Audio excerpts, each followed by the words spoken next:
it leaves a scaly film deposit on the hair. And this deposit is going to create a barrier and prevent moisture from penetrating. What's important is to make sure your hair is really, really wet. So really, when you're looking at hair oils and oils to put on your hair, you want to try to stay as pure as possible with using essential oils, and make sure that in the ingredients, they don't have silicones in them. Welcome to Ask the Beauty Advisor, a podcast that answers your health and beauty questions. Hosted by health and beauty advisor, Deanna Lynn. Hello and welcome once again to Ask the Beauty Advisor. This is your host, Deanna, and I'm here to answer all your health and beauty questions. Now today, we're going to do something a little different on today's episode. If you've been listening to my podcast for any length of time, you know that I alternate between doing a long interview podcast, about 30 minutes, and a shorter podcast where I answer some of your health and beauty questions. But today, I'm going to do something a little different. Today, I have two guests. That's right. I have two different guests on today. So this week, I'm doubling your pleasure.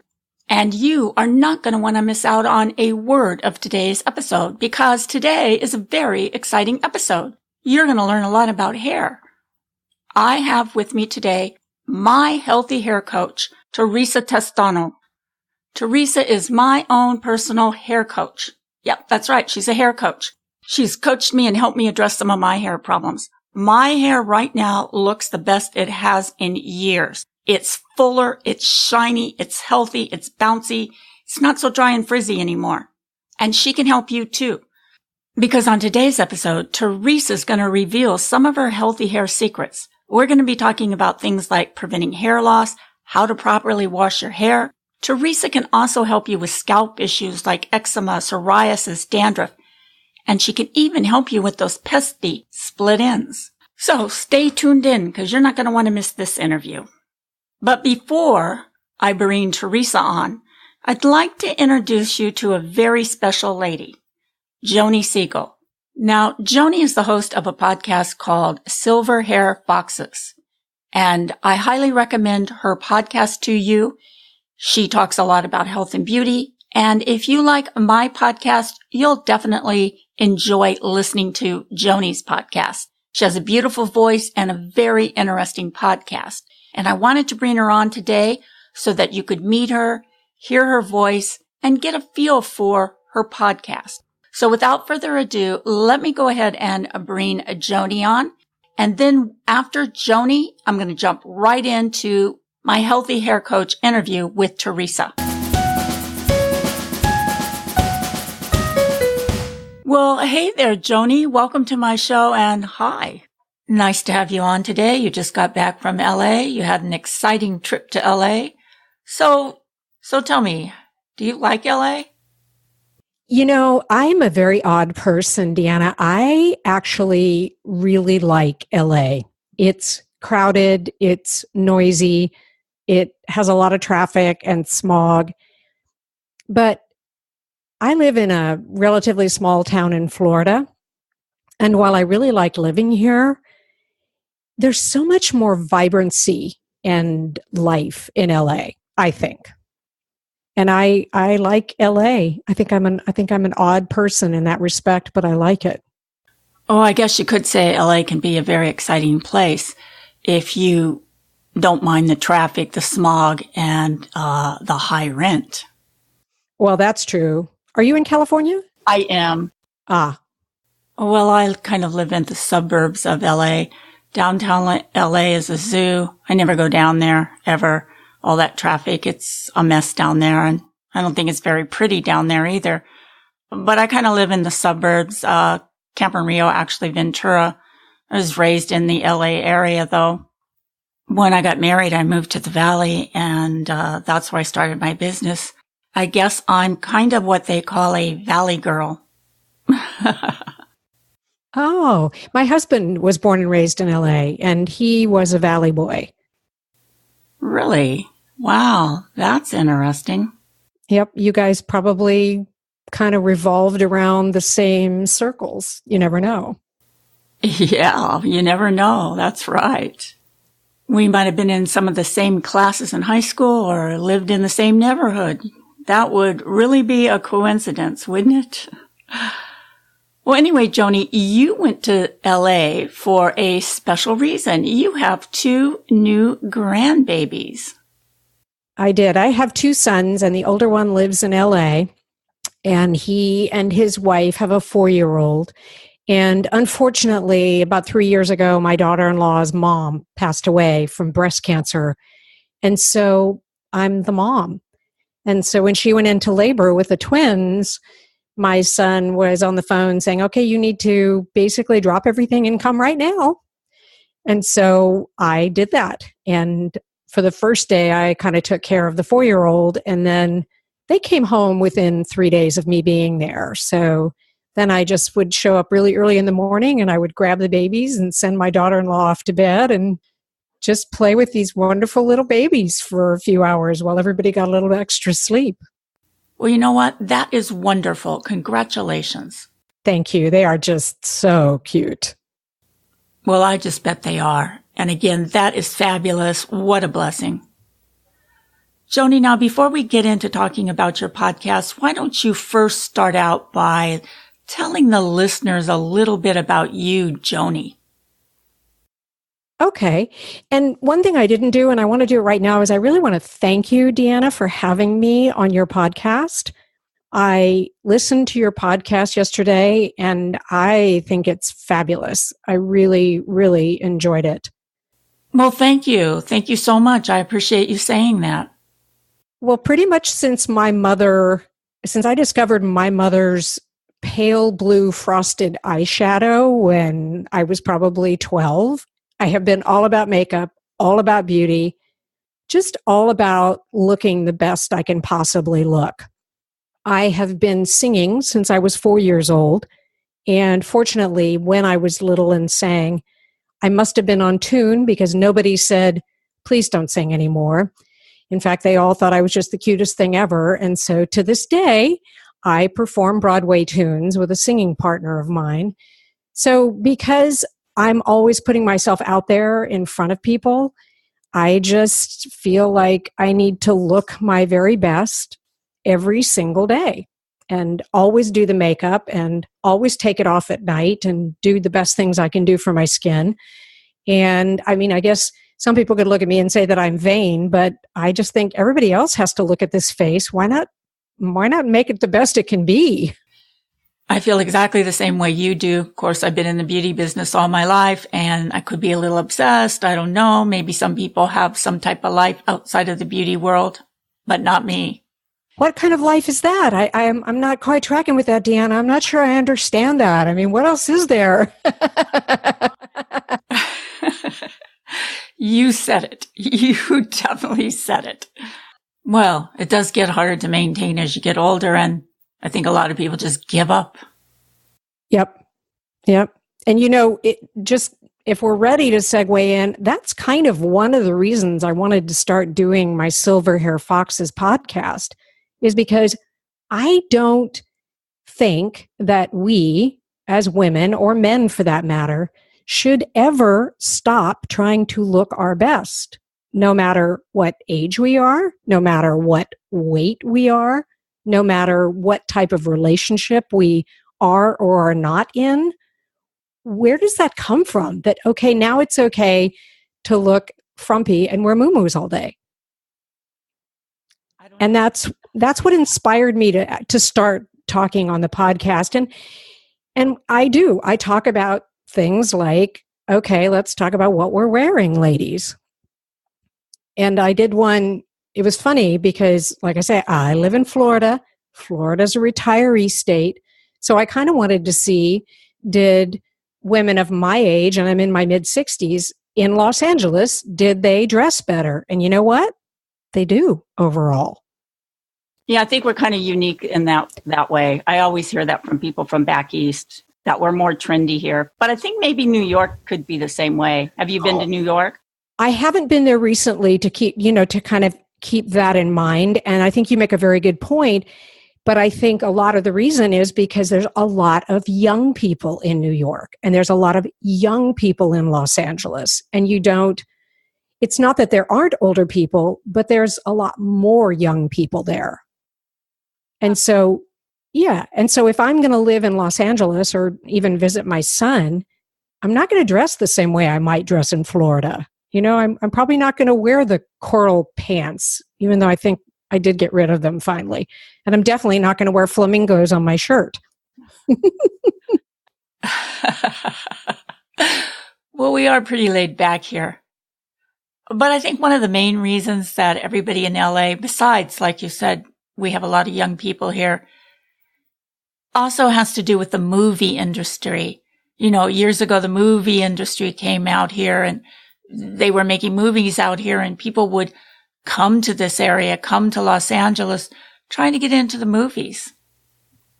Well, I think because it still happens. I mean, my son is a budding screenwriter, and a lot of his friends are, actors and actresses, and you have to look your best, And so even though when I go to LA, I'm not there to try and get a part in a movie, I want to look the best I can, do you know? Exactly. Well, you kind of have to if everyone else looks good. Yeah, exactly. Exactly. I just don't think there's ever a point in our life when it's really okay to let ourselves go. I just don't. No. And I also talk about, on the podcast, I also talk about health too, because so often, when we start to get into our 60s, all of a sudden, oh, my hand hurts, my knee hurts, my hip hurts.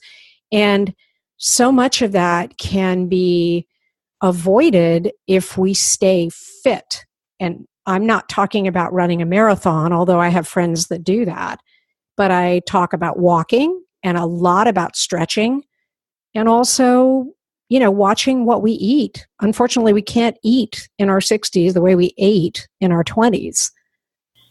Exactly.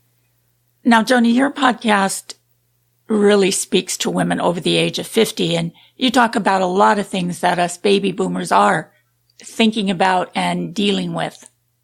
Yes. And I do address it to men as well, because my husband also being in his 60s, I observe that a lot of the health issues that he runs into now and again could be avoided if he would be a little bit more active. So, but mostly I think it is women, because I do talk about makeup and fashion. I did talk about men's fashion one time too.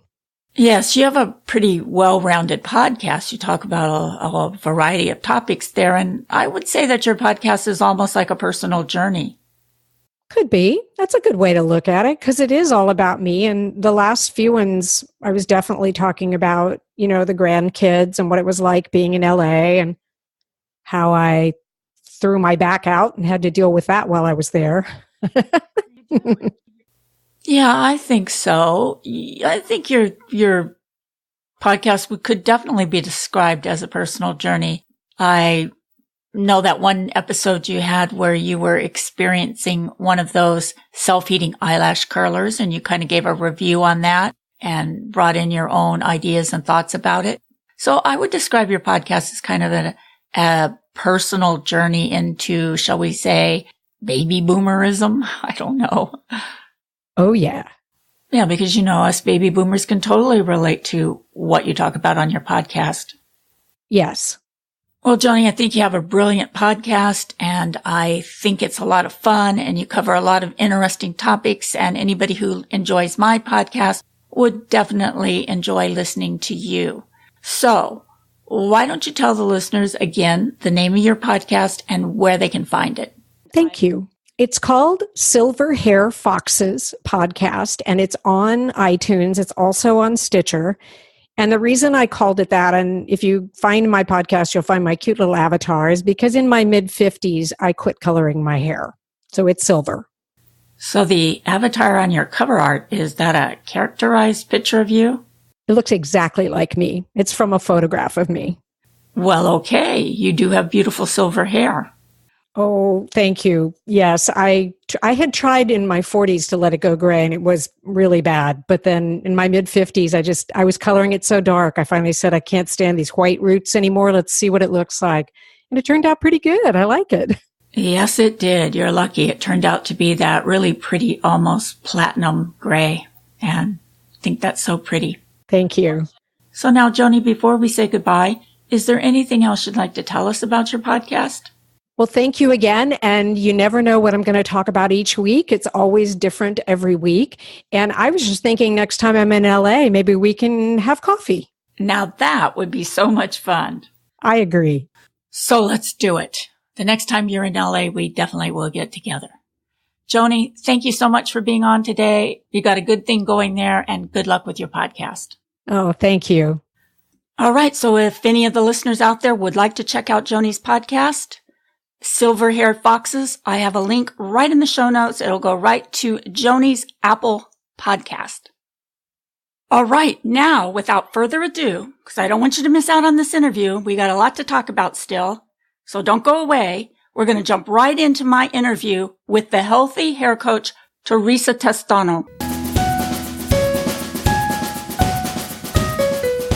Hello, Theresa, and thank you for joining me today on Ask the Beauty Advisor. Hello, I'm super excited to be here. Thank you for having me. Well, it's my pleasure to have you here today. My gosh, it's been 3 or 4 months since we met, and we finally were able to get together and have our chat here on Ask the Beauty Advisor. Yes. You have helped me in my hair in such a short time, and I was so excited to have you on. I wanted to share your expertise and knowledge with my listeners. So before we dive right into our topic today, can you tell the listeners just briefly a little bit about yourself? Sure. So I am a former stylist turned what I call healthy hair coach, and now I counsel people online with their hair concerns, things such as hair loss, hair health, split ends, dry scalp, damaged hair, and I help them to achieve longer, stronger, healthier looking, younger looking hair in 90 days or less. Wow. And I have to say, Theresa, my hair looked good almost immediately. Like after the first shampoo, my hair looked incredible. It was shiny and smooth. It just looked incredible right away. Awesome. Yes. Sometimes it happens. Actually, very often that happens, just the instant change. So now, Theresa, you are no longer a hairdresser, right? You're no longer working. I mean, you are a hairdresser, but you no longer work in a salon behind a chair. Am I correct? I am not behind the chair anymore. No, this is it. This is my business, and it's thriving. It's growing. There's more people out there than you can imagine that want to have beautiful, growing, gorgeous hair. Oh, yeah. We all want beautiful hair, especially when we get older. Our hair gets really weird. It gets thin or it gets dry. It gets dull. So hair, I get a lot of hair questions, and I've never been a hairdresser. I don't have experience in that field other than working in a salon and picking up information from the hairdressers there. So it's nice to have you on the show today, going to give us some advice for taking care of our hair. So then let's start with one of the most scariest things that concern women about their hair, and that's hair loss. Can you tell us exactly what are some of the causes of hair loss? Sure. So really the number one thing in hair loss is genetics. It's hereditary. For men, it's male pattern baldness. For women, it's female pattern hair loss. Another term they might see is androgenetic. And it happens gradually over time, and you'll see it in the pattern. It's different for men than women, but it does actually affect about 80% of men and about 40% of women, which is surprising. Most people don't realize that. And so that is truly like the number one reason. There's some other ones, though, that we can touch upon, such as hormonal changes and imbalances. You know, women that go through pregnancy, childbirth, they have postpartum hair loss, or women going through menopause. Hormone levels are also affected by your thyroid gland, so it could be people who have thyroid problems, could be losing some hair. PCOS, women have that condition, and that is having too much male hormone, which can also cause that. There's other medical conditions. There's alopecia areata, and that's like a patchy hair loss. It is autoimmune issue where your system attacks the follicles. There's scalp infections, folliculitis or ringworm can lead to hair loss as well. The good news is once the infections are treated, hair usually grows back. Other autoimmune diseases, lupus. There's also something that people aren't aware of. It's a hair pulling disorder. It's called trichotillomania, where people just constantly tug and pull at their hair, and it's going to cause hair loss. So that's out there. Sometimes medications, drugs used for cancer, or some of the depression medicines, high blood pressure, birth controls, they can cause hair loss. Your nutrition or lack of. If you have a very low-calorie diet because you're trying to lose weight, you can experience temporary hair loss due to lack of protein, iron, vitamin B.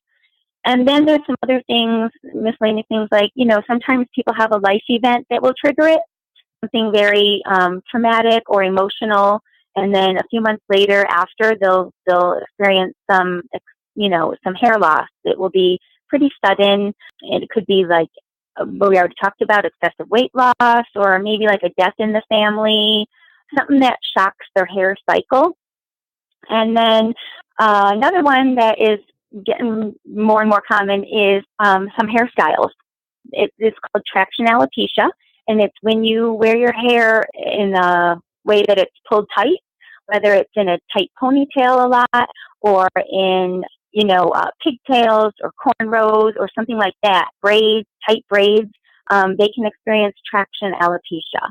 The good news is that alopecia is reversible if they, take their hair out and don't continue to have those styles in their hair.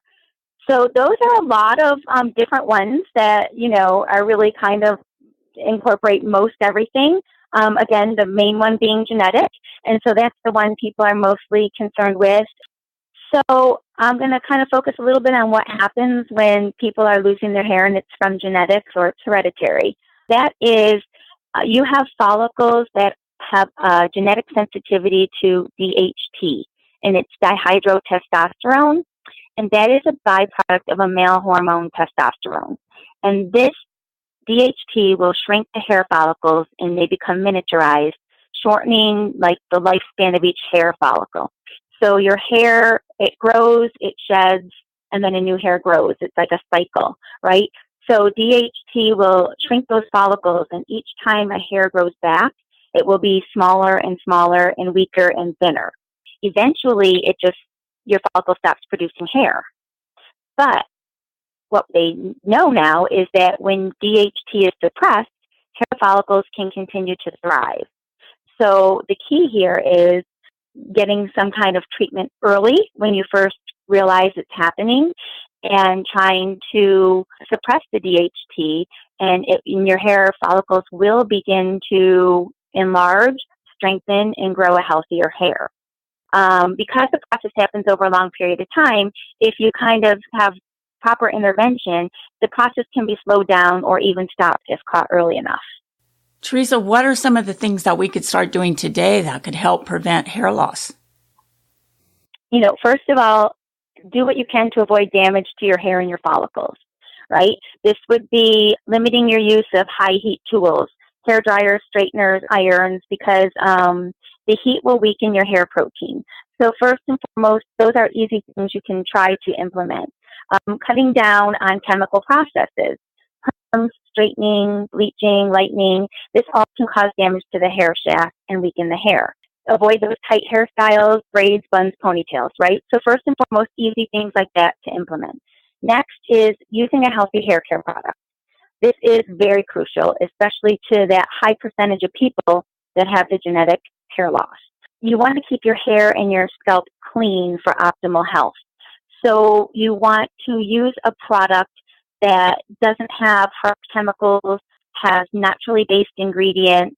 Take a look at the ingredients. Things to try and avoid are sulfates, which are powerful detergents like a surfactant they create that foam when you get that nice big foam. Parabens, waxes, silicones, those kind of ingredients are things you want to check your bottle and see if they're in there. If you know you're experiencing hair loss, you want to look for a product that is clinically proven to reduce the DHT, and not with chemicals, but with naturally based ingredients, one of them being Capixyl. You want to look for a product that helps balance out the oils so that your follicles don't get clogged. With some people, it's just that they have a lot of sebum and their follicles get clogged, and sometimes the hair gets trapped under there. So that's why I say keeping a really healthy scalp is important to having healthy hair growth, because it all starts with your follicles. And so looking for a really healthy hair care product, some that may have some essential oils mixed in with it, because they can, they're regenerative, soothing, and, they are just overall great for helping to promote growth. So that's where I help people to find out what they can use that will be most beneficial to them, that has the ingredients that are going to help them. Another thing is to watch what you're eating. Make sure you're getting the right nutrition for healthy hair growth. You want to have plenty of iron. Make sure you're getting your protein, vitamin C, omega-3 fatty acids. B vitamins are big. I know anybody losing hair and does a little research needs biotin. So if you're not getting enough biotin, you might want to consider taking a supplement that's formulated to provide optimal hair nutrition. And they'll all have biotin as well as some other ingredients in them. So we'll talk about that. But I always recommend, if they're going to do a supplement, that they also check with their doctor. So, making sure you're getting enough calories in your diet. We already talked about, hair loss being from those, fad diets or starvation diets or whatever you want to call them. So those are some of the things I can help them with. And that is, just a few things off the top of my head, but really they're kind of the top things that really you want to take a look at is your nutrition, the products you're using, and, just your hair care regimen, what you're doing to your hair. Theresa, besides hair loss, are there other conditions that you are able to help people with? Yeah, so scalp conditions such as psoriasis, eczema, dermatitis. I myself had awful dermatitis before I started getting into this field more and learning what to use and how to naturally, in a healthy way, not using prescriptions, completely get rid of my dermatitis. Also, there's eczema, dermatitis, psoriasis, severe dandruff. Some of those kind of scalp and skin conditions that, using the right products can help. They have certain essential oils in them and things like that. So it's not just about hair, it's also about helping skin conditions. I think you mentioned earlier something about hair buildup or scalp being clogged or buildup on the hair. What are some of the things that can cause buildup on the hair? Yeah, so I think the most prominent one is going to be product buildup, but it's not the only thing. Things can be external or internal. So you can get buildup from products, but also your water as well as medications can leave a residual buildup on your hair. I'll go over each one. So product buildup is when you're using something that coats the hair, and it creates and the reason it's not good is it creates a barrier on your hair, and that barrier prevents the good ingredients from the products you're using that your hair needs to penetrate into the cuticle. So instead, these ingredients, they just end up sitting on the surface, which means even if you're using the best conditioner in the world, you might not be benefiting from it if you have buildup. And buildup can be from your styling products. It can be from, your shampoo. It can be from any type of product out there that doesn't have good ingredients. For instance, silicones is a big culprit in that. Heavy silicones. They coat, and people, they have this impression that they're great because what happens is a silicone will coat the hair and it makes it feel soft and look shiny, but they're actually just laying on top of the hair and creating this barrier as they build up. Yeah, and after a while, the hair starts looking really dull and dead, and it just kind of gets sticky and flat looking. Yes, exactly, because it's not getting the moisture, the oils, the nutrients it needs. So it's being actually suffocated and dehydrated. And they don't realize it because it feels so nice. So it's kind of like this false feeling of my hair is healthy, basically. So product buildup is not good. And the only way you're going to get rid of it, the only way you're going to be able to start nourishing your hair is to get rid of the buildup. And I mean, there's a couple of different ways to do it. There's clarifying shampoos out there. There's other products that used over time will break down the buildup and remove it and whatnot. But I mean, a way to tell if you have buildup is if you're washing your hair and you're not having good hair days and it's not feeling moisturized, even if you like deep condition, then clearly your hair is not getting the benefits of what you're using. So, I mean, there's a couple, there's other things. So silicones, product buildup can happen if you use too much product and you're not rinsing it out well enough. Sometimes people even say they wash their hair in the sink and all the suds don't go down. Waxes and other styling products are easily built up on top of the hair.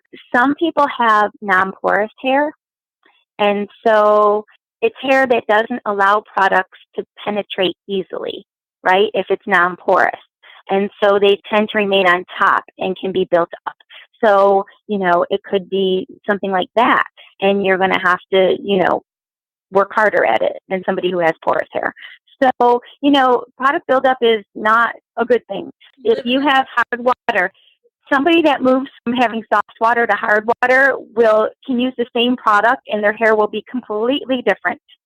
Because hard water has a high mineral content, calcium and magnesium especially. And so these react with the soaps and shampoos and they reduce the cleansing property. So they tend to use more of it because they're not getting that foamy lather. And so then a couple things happen. They're using too much product, maybe not rinsing it out, but also it leaves a scaly film deposit on the hair. Again, so in this deposit is going to create a barrier and prevent moisture from penetrating. And it also will trap grease and dirt. So people with hard water, their hair might look dull, dry, it might be tangly, even a strange color. Like blondes will get like a brassiness kind of thing. So, and this buildup from hard water can also build up on the scalp, not just the hair, and it'll cause like a dandruff-like condition. Hard water is something to watch, or to be aware of, I should say. And again, using the right kind of product can definitely help with all this, even if you have hard water, if you're using proper product. Since I heard you mention something about sudsing, I just wanted to bring up the fact that a lot of times when a person switches over to a healthier shampoo, it really doesn't have the suds because it doesn't contain the lauryl sulfate. This sometimes disturbs people, so they do tend to use, like you said, more product. But maybe today you could teach us the proper way to use shampoo. I know that when you use a shampoo, a healthier shampoo, you are supposed to massage just a little bit into your scalp, even though it doesn't suds, rinse it out. And it seems like on that second shampoo, when you shampoo your hair a second time, you will then get a little bit more lather to the shampoo. So can you teach us the proper way to shampoo our hair? Yep, absolutely. So that is the key to it. And when you're using a healthy product that's free of sulfates, parabens, like you said, all that stuff it is different because it doesn't have those foaming agents in it. And if it does, they're more of a healthy, they're not a surfactant like they're used to. So when you do your first wash, what's important is to make sure your hair is really, really wet. Like it's, all the strands are soaking wet because that's going to help. Then you want to use a little bit of shampoo. It's going to be truly based on your hair thickness, your hair length, but we say start out with maybe a dime to a nickel size. Of course, if your hair is long and thick, you might need a little more, but you want to take that shampoo and you want to emulsify it in your hands. What that means is you're going to rub them together and create some suds in your hands, right, before you even apply it to your hair. Then you're going to work it into your hair. And even though you're not seeing suds, those ingredients are still working. It's just that you don't have those sulfates. People have that false impression that they got to have suds to be getting clean. So it does have, most of them will have a cleansing agent in it, but it's not necessarily going to give you those big suds. So you're going to do that, leave it for a minute, rinse it out. Then and that's going to initially get out any dirt, any grime, any grease, and it is working even though you're not seeing those suds.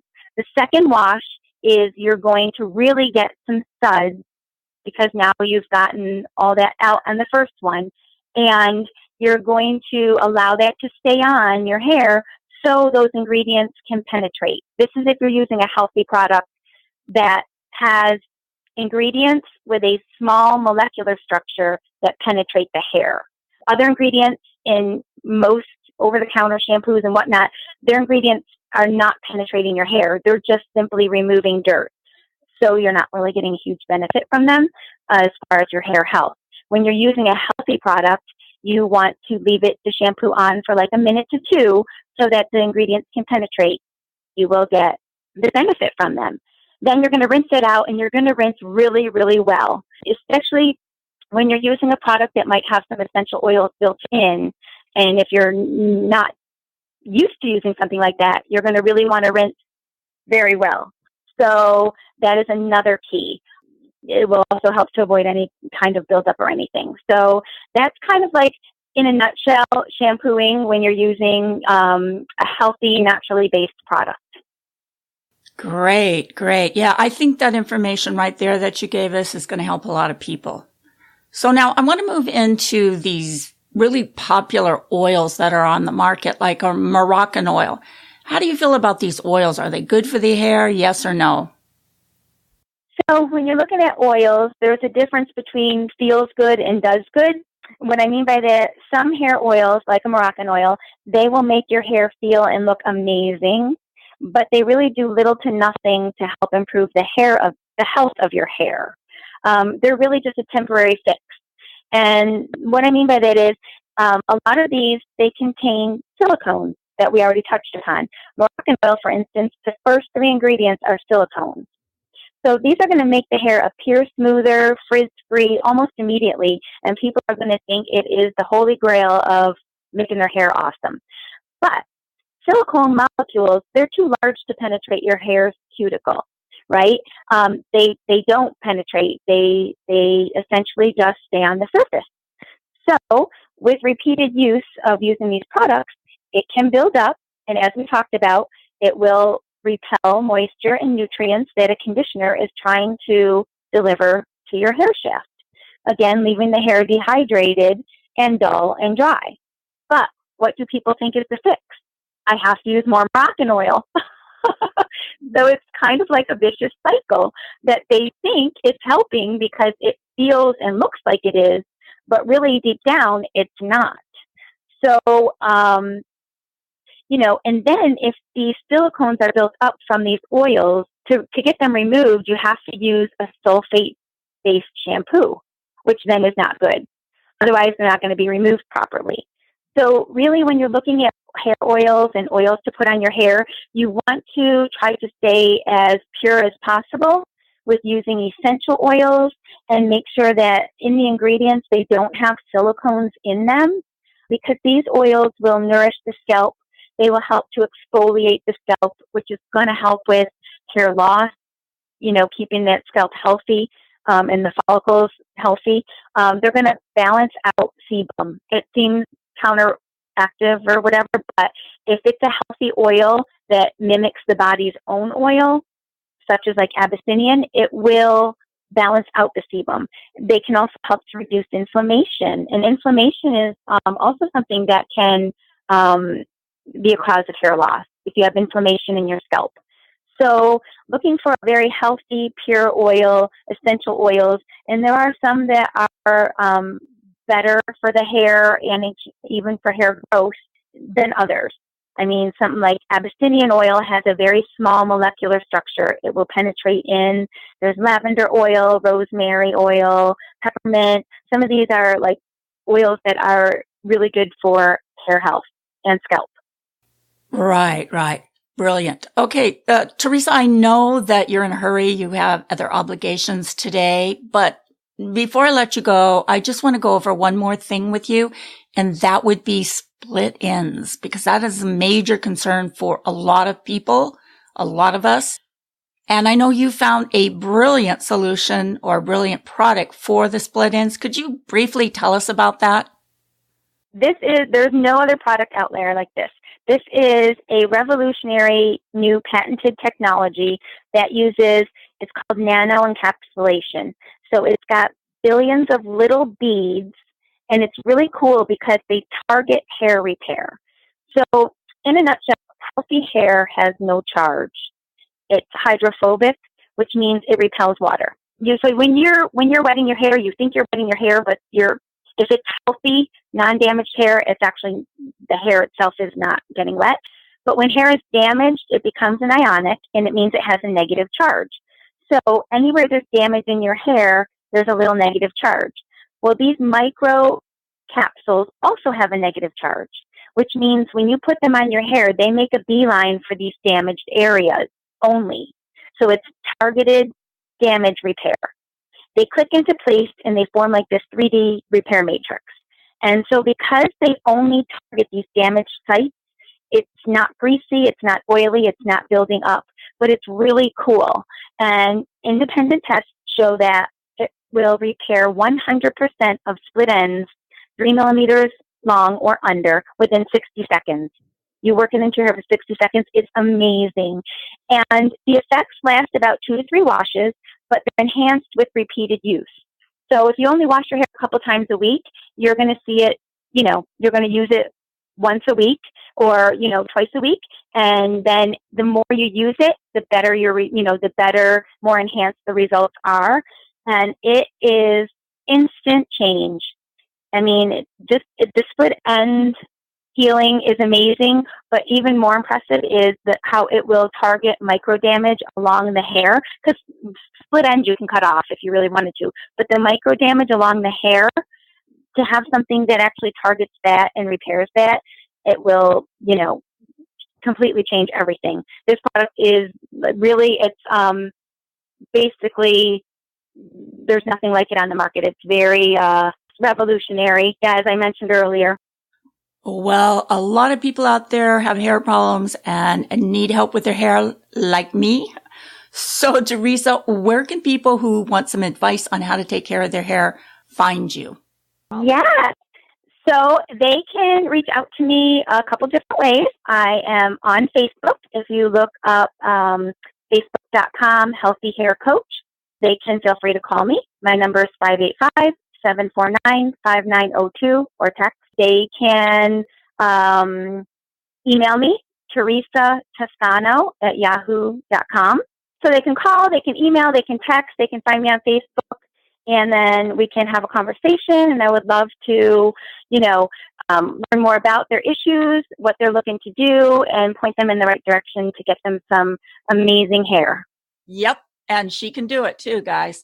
All right. So I'm going to put all of Theresa's information in the show notes. So all you have to do is click on the link in the show notes and it'll take you right to Theresa's Facebook page. All right. So Theresa, it was great to have you on the show today. Thank you for being here. I hope you have a great rest of your day, and let's talk soon. Thank you so much. I look forward to talking with you again.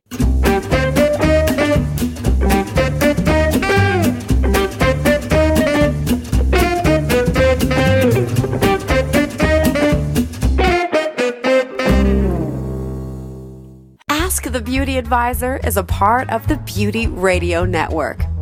If you have a podcast or need help in starting a podcast and would like to be a part of a free, supportive network, then learn more by contacting Deanna at beautyradionetwork.com.